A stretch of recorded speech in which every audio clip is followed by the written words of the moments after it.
Now here we analyze that when we say in the Hindu terminology, when you say bath in the Panchgarh in the Ganges, it means to purify.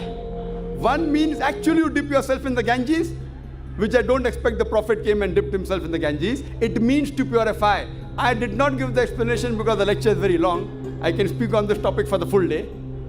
I did not give details of everything. I can speak on each prophecy for another few minutes, even for us together. So here, having a bath in the Panchgarh means purify. So depending upon the context, it doesn't mean a physical bath.